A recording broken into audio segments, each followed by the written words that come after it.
자, 우리가 오늘 리딩 저스 또 공동체 성경 읽기를 또 함으로 하나님의 또 인도를 받는 또 하루가 될 줄 믿습니다.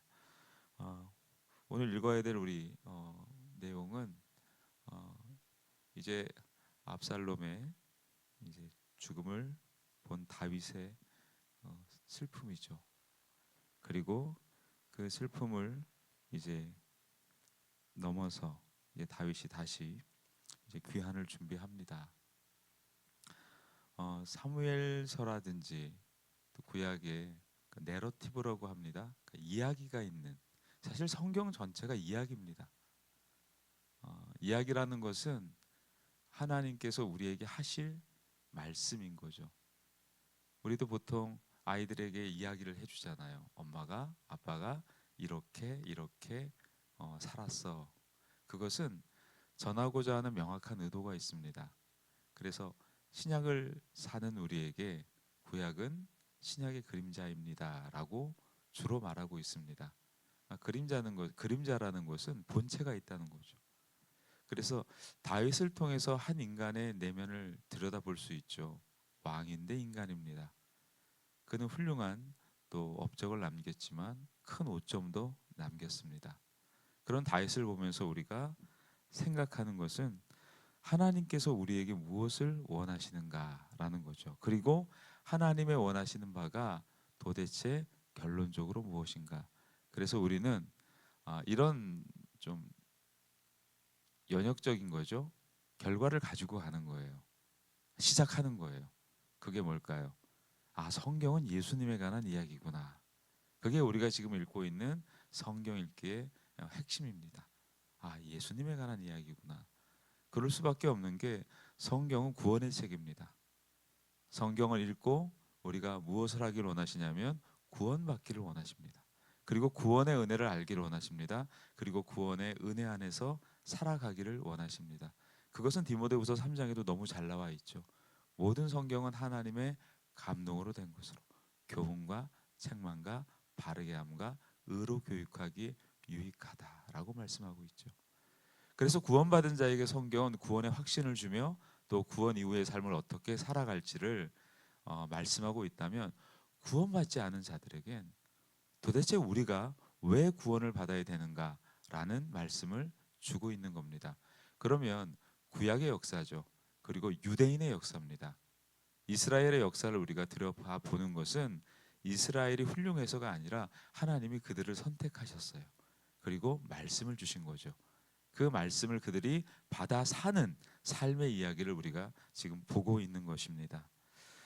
다윗이 쫓기고 있을 때 그를 가장 많이 비난했던 존재가 누굴까요? 그 유명한 시므이입니다. 시므이란 존재는 다윗이 이제 도망갈 때, 압살롬을 피해서 도망갈 때 다윗을 저주합니다. 근데 그도 그럴 만한 거죠. 왜냐하면 시므이의 계보는 베냐민 지파 내에 상당한 권력을 가진 사람이었습니다. 사람이 언제 가장 섭섭하고 언제 가장 화가 납니까? 그러니까 섭섭이 강화되면 분노가 되는 거고, 분노가 약화되면 섭섭이 되는 거예요. 그래서 혹시 여러분의 삶 가운데 화를 잘 내지 않는 분이 있다 그러면 귀하게 여기십시오. 왜냐? 화가 없어서 안 내는 게 아닙니다. 그 안에 뭐가 있을까요? 나보다 남을 낮게 여기는 마음이 있기 때문이에요. 여러분 옛말에 그런 말 너무 많이 알고 계시죠? 그 전에도 한번 제가 말씀드렸지만 옛날 분들이 그런 표현을 하시더라고요. 가만히 있으니까 가만인 줄 압니까? 내가 참으면 내가 참나무인 줄 압니까? 그 말은 뭐예요? 다 사람들은 똑같다는 거예요. 다 귀하게 대접받고 싶고 또 인정받고 싶고. 그런데 시므이 같은 이제 성경에 나와 있는 인물은 어떤 특징이 있냐면 권력에 관한 강한 집착을 가지고 있어요. 이 권력을 가진 사람들의 공통점이 뭡니까? 약할 때에 굉장히 강해지는 거죠. 그러니까 상대가. 그리고 상대가 강하면 약해지는 거죠. 그 대표적인 전형이 시므인데, 그것은 하나님을 떠난 인간의 어떻게 보면 타락한 본성을 잘 보여주고 있는 거예요. 그래서 우리가 예수님 같다라는 것은 굉장히 능력을 행하고 권능을 행하는 그런 모습이 예수님 같은 게 아니에요. 우리가 사순절을 지나면서 고민하는 게 뭡니까? 예수님 같은 게 뭔가? 예수님은 하나님의 아들로서 그가 잡히지 않아도 되는, 그는 무엇을 선택해도 가능한 전제를 갖고 계신 분이었습니다. 그럼에도 불구하고 그는 순종하셨죠.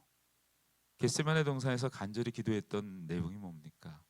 아버지여, 할 수만 있거든 이 잔을 내게서 좀 옮겨 주십시오. 아주 인간적인 거죠. 그러나 이어서 하시는 기도가 뭡니까? 여러분이 너무나 잘 알고 계시죠? 나의 원대로 마옵시고 아버지의 뜻대로 하옵소서라고 기도합니다. 나의 원, 그게 인간이 갖고 있는 본성이에요. 내 마음대로 하고 싶고 내 뜻대로 하고 싶은 거예요. 그래서 이 심의 같은 권력의 일정한 영향을 가지고 사는 사람들은 그걸 계속 유지하려고 해요. 성경은 그걸 보여주고 있는 거예요. 오늘 등장하는 세 명의 인물이 있죠. 오늘 읽었던 건 바르실레라는, 어떻게 보면 신실한 하나님의 사람의 표준을 보여주고 있고요. 그리고 무비보셋이라는 인물을 보여줍니다. 무비보셋은 누구의 아들입니까? 요나단의 아들이죠. 다 사울의 계파입니다. 그런데 오늘 시므이의 내용을 읽지 않았지만 시므이는 어떻게 다윗에게 급변하는 태도를 보입니까? 다윗이 쫓기고 도망 다닐 때, 힘이 없을 때는 저주를 퍼붓습니다. 근데 다윗을 보십시오. 저주를 퍼붓는 시므이에게 어떻게 반응합니까? 그의 수하들은 당장 칼을 빼서 죽여야 된다라고 강경하게 말하고 있지만 다윗은 내버려 둬라. 왜 내버려 두라고 했을까요? 그가 지금 도망 다니고 있는 이유를 알고 있다는 거예요. 현대 사회, 어제도 한번 제가 표현을 드렸는데, 사회가 너무 복잡하고 다단하잖아요. 다단하고 복잡하니까 세상이 왜 이렇게 복잡해라고 얘기하지만 사실 안 복잡해요. 과거보다 사람들이 더 무엇을 원하냐면 아주 개인적인 존재가 되었기 때문에 나를 좀 알아주기를 원해요. 그래서 복음을 전하는 우리의 삶에 있어서 더 좋은 기회일 수 있어요. 나보다 남을 낮게 여기면 돼요. 딱 한 가지 다른 게 있다. 내가 예수 그리스도를 믿고 있는 것이다. 나는 하나님 만나서 이렇게 잘 됐고 저렇게 잘 됐고 또 이토록 잘 됐다 얘기를 하면, 주로 그런 얘기 누가 많이 하신 줄 아십니까? 다단계 네트워크 마케팅을 하는 사람들의 가장 표상이 뭡니까? 나 이렇게 잘 됐어예요. 그리고 기독교 가운데 복음의 오류를 가진, 주로 구원의 오류를 가진 단체들이 그렇게 많이 합니다. 그러나 복음을 받은 우리에게 이 복음이 무엇입니까? 이가 나처럼 부족하고 모자란 인생을 하나님이 건지셨다. 그러니까 우리의 자랑은 십자가인 거죠. 십자가의 도가 멸망당하는 자들에게 미련하게 보이는 게 맞습니다. 왜냐하면 사람들은 나의 성공과 나의 성장에 관심을 두는 것 같아요. 그렇지 않아요. 부러워만 할 뿐이지 마음을 열진 않아요. 사람들의 마음이 언제 열립니까? 그도 나와 똑같은 고통을 당했구나. 내 마음을 읽어줄 때에 사람들이 마음을 여는 거예요.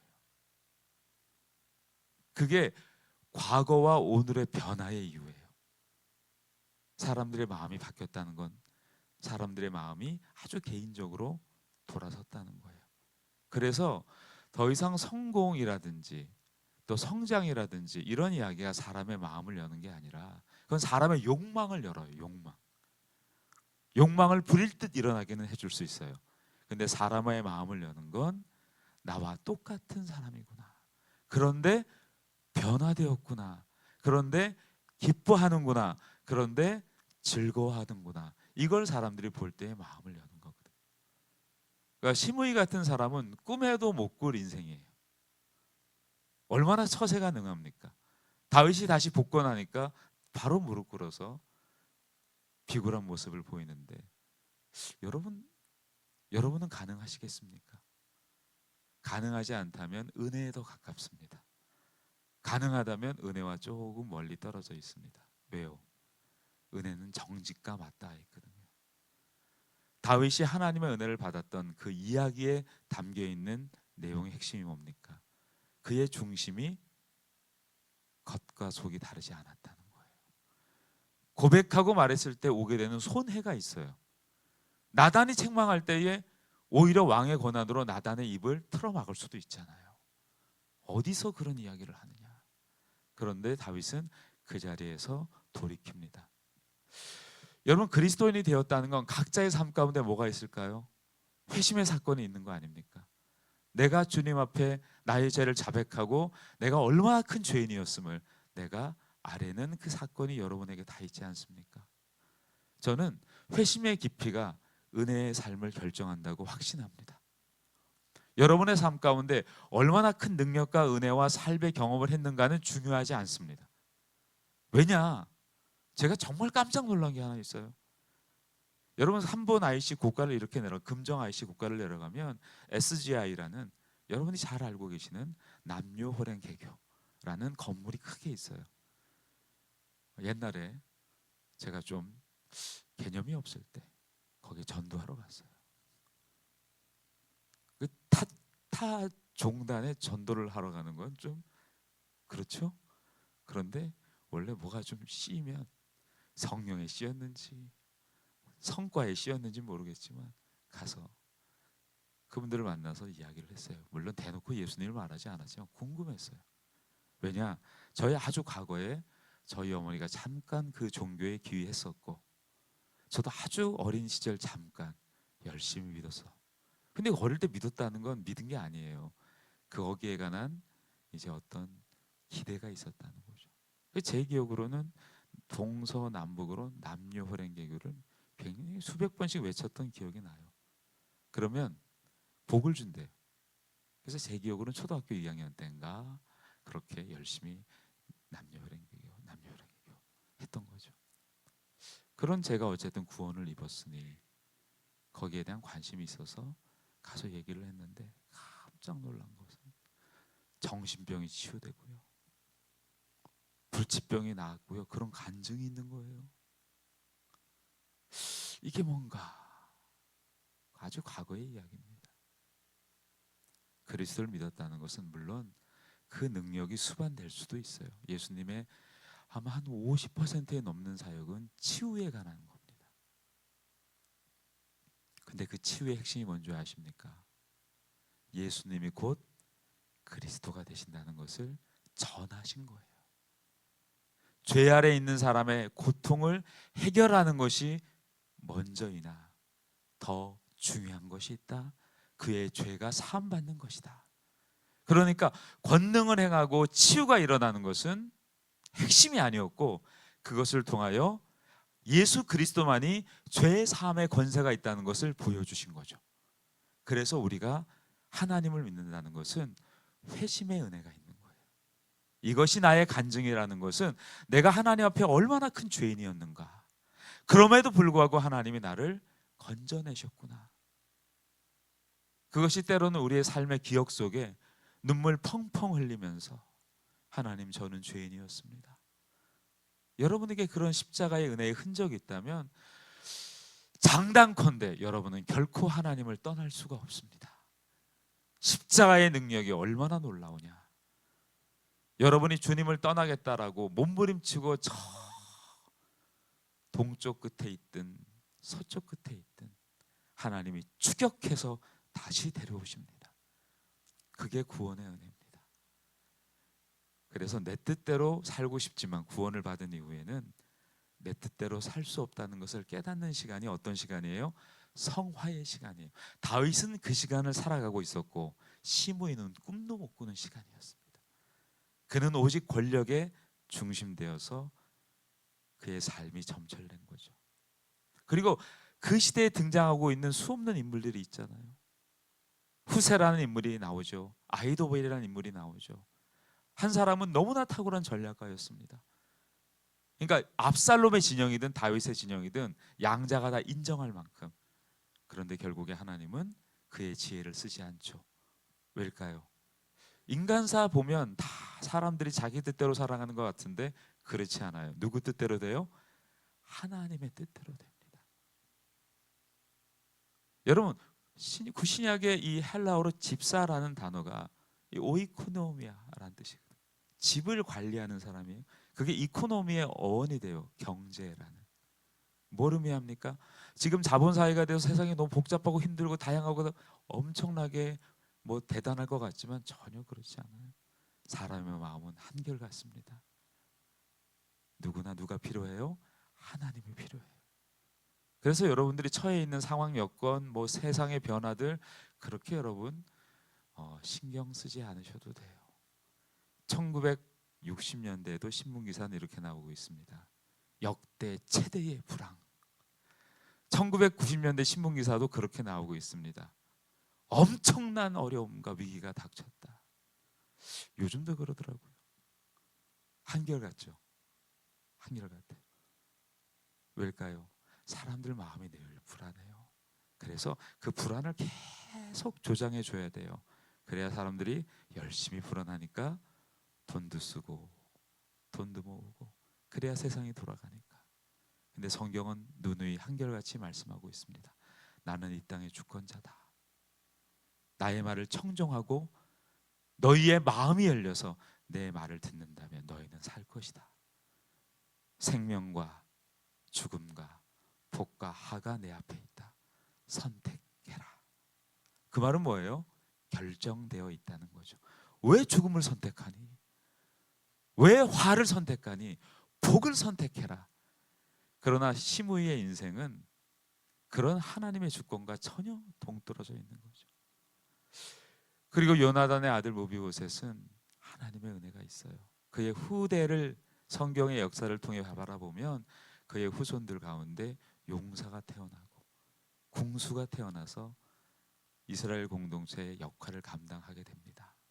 여러분, 하나님을 믿는다는 것은 잘남과 훌륭함에 기인하지 않고 하나님의 은혜가 저와 여러분의 삶 가운데 개입되어 있어서 저와 여러분의 어떤 컨디션에도 좌우되지 않고 하나님은 한결같이 역사하신다는 겁니다. 그래서 우리가 위로가 되는 거예요. 그래서 우리가 막 영적으로 힘이 있을 때에 그 힘을 우리가 나의 어떠함을 드러내는 데 쓰는 것이 아니라 다시 그 힘을 가두는 거죠. 누구를 위하여? 하나님의 영광을 위하여, 내 이웃을 내 몸같이 사랑하기 위하여. 그래서 잘 나갈 때 사실 굉장히 조심해야 되는 거예요. 이 땅의 모든 힘없는 사람들은 겸손합니다. 아니요. 지난 골로새서 읽었던 말씀대로 2장 후반절에 꾸며진 겸손이 존재할 수 있어요.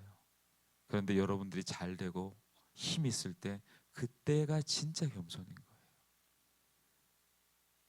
힘이 없을 때는 누구나 겸손합니다. 오늘 바르실레에 관한 이야기를 읽었죠. 아주 정리하자면 아주 쉬운 내용입니다. 다윗을 공개했고 그리고 다윗은 80세 노구의 바르실레를 예우하려고 합니다. 근데 그는 그것을 사양하죠. 그리고 이렇게 부탁합니다. 기남이란 인물이 있으니 그를 데려가십시오. 저는 믿음이란 게 그렇게 생각을 합니다. 나를 돋보이는 것이 아니라 하나님께서 원하시는 것을 돋보이게 하는 것. 오늘 바르실레는 그 전형을 보여주고 있어요. 나의 영광이 아닌 다윗의 영광 넘어 이스라엘의 영광 넘어 하나님의 영광을 위한 것. 그래서 사람들은 원하는 일을 하는 것이 아니라 필요한 일을 할 때에 하나님의 나라가 더 힘있게 전달되고 나아간다라고 생각합니다. 여러분, 바르실레 멋있죠? 이 아침에 이런 바르실레 같은 멋진 그리스도인으로서 십자가만을 자랑하며 살아가기를